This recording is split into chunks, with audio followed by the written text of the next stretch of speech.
एक जर्नी जिसने एक फिजिसिस्ट के दिमाग में इतने सवाल पैदा कर दिए कि उन्होंने उस जर्नी के दौरान ही 2 रिसर्च पेपर लिख दिए।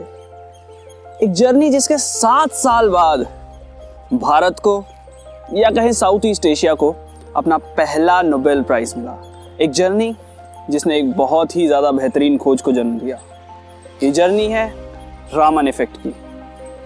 हेलो दोस्तों, स्वागत है आप लोगों का एक बार फिर से रोजेंडर पर, और आज हम लोग बात कर रहे हैं रामन इफेक्ट के बारे में। 1921 में सर सीवी रामन को इंग्लैंड जाने का मौका मिला। उस टाइम पर एरोप्लेन्स तो थे नहीं, तो उन्हें शिप में बैठ के जाना था। कहानी की शुरुआत हुई जब वो इंग्लैंड से इंडिया वापस आ रहे थे। तब हुआ क्या कि क्योंकि वो 2 वीक्स का उनका सफर था, 2 वीक्स के आसपास का सफर था, तब जहां दूसरे पैसेंजर्स गेम्स खेलते थे, पार्टीज अटेंड करते थे जो कि शिप के कैप्टन द्वारा अरेंज की जाती थी, वहीं पर रामन इन सब चीज़ों से हटकर शिप के डेक पर अपना समय ज़्यादातर बिताते थे। और रामन हमेशा मेडिटेरेनियन सी को देखते रहते थे और क्यूरियस होते थे कि यार ये मेडिटेरेनियन सी का कलर ब्लू क्यों? ब्लू ही क्यों? कोई और कलर क्यों नहीं? या फिर सी में भी पानी है तो वहाँ ब्लू क्यों है? हमारे ग्लास का पानी जो है वो ब्लू क्यों नहीं है? तो इस तरह के काफ़ी सारे सवाल जो है वो रामन को परेशान करते थे। अब रामन ठहरे रामन, तो उन्होंने इस पर रिसर्च करना चालू किया शिप पर ही। उनके पास क्या क्या चीज़ें थी वो जान लीजिए। उनके पास एक प्रिज्म था, एक पॉकेट टेलीस्कोप था, एक पॉकेट स्पेक्ट्रोस्कोप था, और इन्हीं इंस्ट्रूमेंट्स का इस्तेमाल करके उन्होंने अपनी ऑब्जर्वेशंस लेना चालू किया। और शिप जहाँ पहली बार रुका, वहाँ पर बाकी लोगों ने जहाँ पर सामान खरीदना शुरू किया, रामन ने अपना पहला रिसर्च पेपर नेचर को दिया। जो लोग नेचर के बारे में नहीं जानते उनको बता दूं, नेचर उस टाइम का इंग्लैंड का सबसे ज़्यादा रेप्यूटेटेड साइंस जर्नल था। और नेचर में अगर आपका जर्नल छपता है इसका मतलब बहुत ही बड़ी बात है। तो रामन ने पहला अपना रिसर्च पेपर जर्नी के बीच में लिख के भेजा, और दूसरा पेपर जो उन्होंने लिखा वो बॉम्बे आकर बॉम्बे हार्बर से ही उन्होंने मेल किया नेचर को।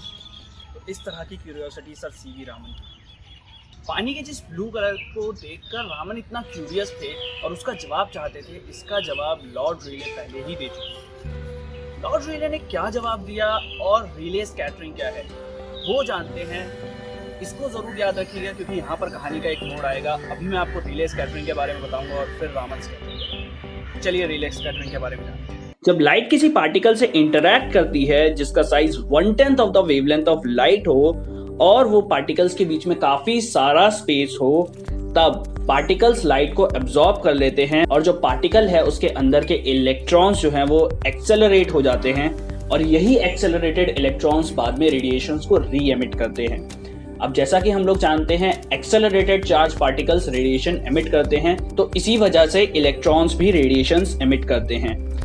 अब ये जो स्क्रीन पर आपकी फॉर्मूला दिख रहा है, इससे हमें ये पता लगता है कि जो एमिटेड रेडिएशन होगी उसमें किसकी इंटेंसिटी, कौन से कलर की इंटेंसिटी जो है वो ज्यादा दिखाई देगी। तो आप लोग देख सकते हैं intensity is inversely proportional to the 4th power of lambda, यानी कि जितना कम लैम्डा होगा उतनी ही ज्यादा इंटेंसिटी होगी, और जितना ज्यादा वेवलेंथ होगी उतनी ही कम इंटेंसिटी होगी। यानी कि रेड कलर जो है सबसे कम स्कैटर होगा और ब्लू कलर जो है वो ज्यादा स्कैटर होगा। अब यहाँ से आप लोग जान सकते हैं कि स्काई का कलर ब्लू क्यों है, और 10th क्लास में जैसा कि आप लोगों ने पढ़ा ही होगा कि स्काई का कलर ब्लू स्कैटरिंग की वजह से है। अब रिले ने ये कहा कि क्योंकि स्काई का कलर ब्लू है और वाटर जो है वो एक रिफ्लेक्टिंग सरफेस की तरह काम करता है, तो वाटर जो है वो स्काई के कलर को रिफ्लेक्ट करता है और इसीलिए वाटर भी नीला दिखता है। अब यहाँ पर मैं आप लोगों को एक चीज इंपॉर्टेंट ये बता देता हूँ कि रिले स्कैटरिंग, जिसमें कि एब्जॉर्प्शन और री एमिशन ऑफ रेडिएशन होता है, इसे हम लोग इलास्टिक स्कैटरिंग कहते हैं। होपफुली आपको रिले स्कैटरिंग का ये जो एक्सप्लेनेशन था वो समझ आया होगा। चलिए अब वापस चलते हैं सर सीवी रामन के पास। तो जैसे ही रिले स्कैटरिंग के बारे में सर सीवी रामन ने पढ़ा और उनका एक्सप्लेनेशन जो था कि किस तरह से वाटर का कलर ब्लू है, जो रिफ्लेक्शन वाला जो उन्होंने कॉन्सेप्ट बताया था, और रामन को ज़रा जचा नहीं। रामन इससे बिल्कुल भी सेटिस्फाइड नहीं थे और रामन का मानना था कि यहाँ पर भी अलग तरह की स्कैटरिंग हो रही है, यानी कि पानी भी लाइट को स्कैटर कर रहा है। जिस तरह से गैसेस लाइट को स्कैटर करती हैं वैसे ही लिक्विड्स भी स्कैटर करते होंगे। और इस डिसएग्रीमेंट से स्टार्ट हुई एक 7 साल लंबी रिसर्च, जिसके बाद रामन इफेक्ट की खोज हुई थी और रामन ने खुद को और अपने स्टूडेंट्स को झोंक दिया इस रिसर्च में और 7 साल लंबी रिसर्च उन्होंने करी। 1923 में सर सीवी रामन के एक स्टूडेंट KR रमानाथन, जो कि इंडिया के बहुत ही जाने माने फिजिसिस्ट रहे हैं, उन्होंने मॉलिक्यूलर डायफ्रैक्शन ऑफ वाटर को स्टडी करते वक्त एक वीक फ्लोरोसेंस को ऑब्जर्व करने का जिक्र किया। पहले तो रामन और रमानाथन दोनों को ही लगा कि ये फ्लोरोसेंस जो है वो इम्प्योरिटी की वजह से है, पानी में कुछ इम्प्योरिटी रही होगी। बट बार बार फिल्ट्रेशन करने के बाद और कई लोगों द्वारा जो है ऑब्जर्वेशंस लेने के बाद भी वो वीक फ्लोरोसेंस जो है ऑब्जर्व होता रहा। तब इस चीज का एक्सप्लेनेशन जो है न रामन के पास था न रमानाथन के पास, पर रामन इसको वीक फ्लोरोसेंस बोलने पर थोड़ा डिसएग्री कर रहे थे, क्योंकि यहाँ पर पोलराइजेशन जो है वो लाइट का देखने को मिल रहा था। लाइट पोलराइज थी और फ्लोरोसेंस में जैसा कि हम लोग जानते हैं कि पोलराइजेशन नहीं होता है। जो लोग नहीं जानते, आगे आने वाले वक्त में आप लोगों के लिए एक फ्लोरोसेंस पर भी छोटी वीडियो बना देंगे। अब यहाँ से कहानी जो है वो मोड़ लेती है और इस पॉइंट को जरूर याद रखिएगा, वीक फ्लोरोसेंस, इस टर्म को जरूर याद रखिएगा। इसका आगे जिक्र होगा और यहाँ से रामन इफेक्ट की हल्की सी झलक हम लोगों को देखने को मिलती है। अब कैसे मिलती है ये जब मैं आगे आप लोगों को रामन इफेक्ट बताऊंगा तब आप लोगों को पता लगेगा। अब जब ये वीक फ्लोरोसेंस वाला केस हुआ और इसको ऑब्जर्व किया गया, तब रामन ने एसोसिएशन में जितने भी एक्सपेरिमेंट्स हो रहे थे उन सबसे ज्यादा priority molecular diffraction of water को दी और रामन इफेक्ट रिलेटेड जितने भी एक्सपेरिमेंट्स थे उनको दी। अब यहाँ पर स्कैटरिंग के फिनोमिना को स्टडी करने के लिए हमें काफ़ी सारी लाइट चाहिए होती है और लाइट के सोर्सेज जो है उस टाइम पर बहुत ही ज़्यादा महंगे आते थे। आजकल तो हम लोगों के पास काफ़ी सारे आर्टिफिशियल सोर्सेज है जिससे हम लोग काफ़ी सारी जो है स्कैटरिंग के फिनोमिनास को स्टडी करते हैं। अगर आप लोग BSc में हैं, आप लोग ने कई बार सोडियम लैम्प और मर्करी लैम्प के बारे में भी सुना होगा, बट उस टाइम पर ये बहुत ही ज़्यादा महंगे आते थे। तो बेस्ट पॉसिबल वे क्या थी लाइट को लैब के अंदर लाने की, इसके बारे में जानते हैं हम लोग आगे। अब पैसे की कमी की वजह से एक्सपेरिमेंट्स तो रुक नहीं सकते और क्योंकि बात हम सर सीवी रामन की कर रहे हैं तो यहाँ पर हमें एक जुगाड़ देखने को मिला। जुगाड़ कैसा था? वो ये था कि कौन सा ऐसा लाइट का सोर्स है जो रेडिली अवेलेबल है, जिसको हम लोग हमेशा यूज़ कर सकते हैं। तो वो बिल्कुल सही सनलाइट है। अब सनलाइट को लैब के अंदर कैसे लाया जाए, वो इस तरह से लाया गया। उन्होंने लैब के बाहर एक मूवेबल मिरर लगाया या फिर कह सकते हैं रोटेटिंग मिरर लगाया, जो लाइट को लैब के अंदर रिफ्लेक्ट करता और वो उस रिफ्लेक्टेड लाइट से अपना एक्सपेरिमेंट करते हैं। अब लाइट को रिफ्लेक्ट करके वहाँ तक लाना ये तो ठीक था, बट अभी भी एक प्रॉब्लम थी कि वाइट लाइट नहीं चाहिए हमें एक्सपेरिमेंट के लिए। एक्सपेरिमेंट के लिए हमें दूसरे रंग की लाइट चाहिए। उसका सॉल्यूशन ये निकाला कि सर सीवी रामन ने लाइट के पाथ में एक वॉयलेट फिल्टर लगा दिया। अब वहाँ से सिर्फ वॉयलेट लाइट आ रही है, तो वॉयलेट लाइट को सैंपल की तरफ भेजा गया। जैसे ही वॉयलेट लाइट ने सैंपल के साथ इंटरेक्ट किया तो इंसिडेंट लाइट के 90 डिग्री पर उन्होंने अपने दूसरे फिल्टर्स लगाए हुए थे जो कि ऑब्जर्वेशंस के लिए थे। अब यहाँ पर रेड फिल्टर्स भी थे, येलो फिल्टर्स भी थे, ब्लू फिल्टर्स भी थे, ग्रीन फिल्टर्स भी थे, कई सारे रंग के फिल्टर्स उन्होंने लगाए। बेसिकली ग्रीन फिल्टर्स ही लगाए थे, बट उन्होंने और डिफरेंट कलर के फिल्टर्स भी लगाए ताकि वो ये देख पाएँ कि कौन कौन से कलर्स जो हैं उनको वहाँ पर स्कैटरिंग के बाद देखने को मिले। और इस डबल फिल्टर वाली टेक्निक को कॉम्प्लीमेंट्री फिल्टर मेथड कहते हैं। 1923 में जब रमानाथन ने, याद होगा आपको, वो वीक फ्लोरोसेंस ऑब्जर्व किया था, उसके बाद से ही एसोसिएशंस में इस टॉपिक पर काफ़ी सारे एक्सपेरिमेंट्स चालू हो गए।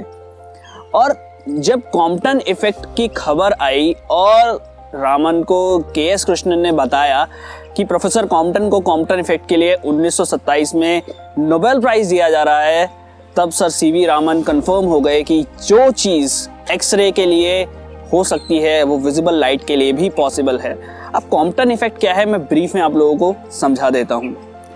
जब एक्सरे की एक बीम किसी इलेक्ट्रॉन या किसी और पार्टिकल से टकराती है तो एक्सरे की वेवलेंथ चेंज हो जाती है और वो दूसरी तरफ स्कैटर हो जाती है, और जो इलेक्ट्रॉन है उसको एक मोमेंटम मिल जाता है और वो दूसरी तरफ स्कैटर हो जाता है। ये बेसिकली कॉम्पटन इफेक्ट था। इसको अच्छे से समझने के लिए आप लोगों को अपनी बीएससी की किताबें छाननी पड़ेंगी और मॉडर्न फिजिक्स को थोड़ा सा पढ़ना पड़ेगा। अब जब कॉम्पटन इफेक्ट समझ आ गया और लोगों ने कॉम्पटन इफेक्ट को एक्सेप्ट कर लिया, तब रामन ने ये सोचा कि यही चीज विजिबल लाइट के लिए भी पॉसिबल होनी चाहिए और विजिबल लाइट की भी वेवलेंथ में चेंज आना चाहिए जब वो किसी मॉलिक्यूल या किसी और पार्टिकल के साथ इंटरैक्ट करती है। 28 फरवरी 1928 को फाइनली रामन इफेक्ट की खोज हुई और रामन इफेक्ट के बारे में एक प्रेस कॉन्फ्रेंस करके सर सीवी रामन ने दुनिया को बताया और 1930 में इसी रामन इफेक्ट के लिए सर सीवी रामन को नोबेल प्राइज दिया गया। अब ये रामन इफेक्ट है क्या और रामन स्कैटरिंग क्या है, इसके बारे में अब आगे जानते हैं और फिर जानेंगे कि क्या स्कैटरिंग में डिफरेंस है रिले स्कैटरिंग में और रामन स्कैटरिंग में। चलिए जानते हैं। क्वांटम थ्योरी ऑफ लाइट में हम लाइट को एज अ पार्टिकल ट्रीट करते हैं और उसको रे या वेव नहीं मानते। इसमें हम मानते हैं कि लाइट जो है वो डिस्क्रीट एनर्जी पैकेट्स के फॉर्म में हमें मिलती है और ये पैकेट्स क्वांटा कहलाते हैं, जिन्हें आगे चलकर फोटॉन्स कहा गया। अब लाइट के ये फोटॉन्स जब लाइट की जो वेवलेंथ है उसके आसपास के किसी पार्टिकल से टकराते हैं तो क्या होता है, तो ये होता है कि लाइट जो है वो स्कैटर कर जाती है डिफरेंट डायरेक्शंस में। अब इसको समझने के लिए आप लोग इमेजिन कर सकते हैं जब आप होली पर बलून फेंक कर मारते हैं किसी को और जिस भी चीज़ पर बलून टकराता है बलून क्या होता है, फट जाता है और फटने के बाद उसके अंदर का जो भी कलर है वो सारी डायरेक्शंस में फैल जाता है। कुछ इसी तरीके से लाइट के साथ भी होता है किसी पार्टिकल के साथ टकराने पर, और लाइट जो है वो डिफरेंट डायरेक्शंस में फैल जाती है और डिफरेंट डायरेक्शंस में अलग अलग एनर्जी जो है उसकी जाती है, जिसकी वजह से अलग अलग वेवलेंथ जो है हमें देखने को मिलती है। और यही रीज़न है रामन स्कैटरिंग में उनको अलग अलग कलर्स दिखाई दे रहे थे। अब यहाँ पर एक चीज़ हम लोगों को ये क्लियर हो जाती है कि रामन स्कैटरिंग जो है वो इलास्टिक नहीं है, वो इन इलास्टिक स्कैटरिंग है। और जैसा कि मैंने आप लोगों को पहले बताया था कि रिले स्कैटरिंग जो है वो इलास्टिक स्कैटरिंग थी, बट रामन स्कैटरिंग अब हम लोग ये जानते हैं कि इन इलास्टिक स्कैटरिंग होती है। तो यही फ़र्क जो है वो रामन स्कैटरिंग और रिले स्कैटरिंग में है। अब यहाँ से सर सीवी रामन ने ये एक्सप्लेन किया कि सी का कलर ब्लू क्यों है।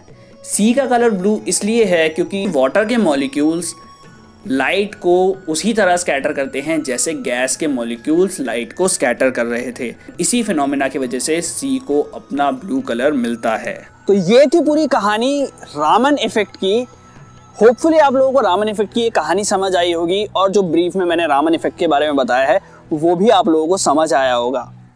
हम लोग ऐसी ही हिस्ट्री ऑफ साइंस पर वीडियोस बनाते रहते हैं और इंडियन साइंटिस्ट के बारे में और उनकी रिसर्च के बारे में वीडियोस बनाते रहते हैं। अगर आप लोगों को हमारा काम पसंद आता है तो इस वीडियो को लाइक करें, चैनल को कर दीजिए सब्सक्राइब। मैं हूं शिवा मौर्य, कैमरा के पीछे हैं mister Chandrakant. Thank you very much from रोजेंडर।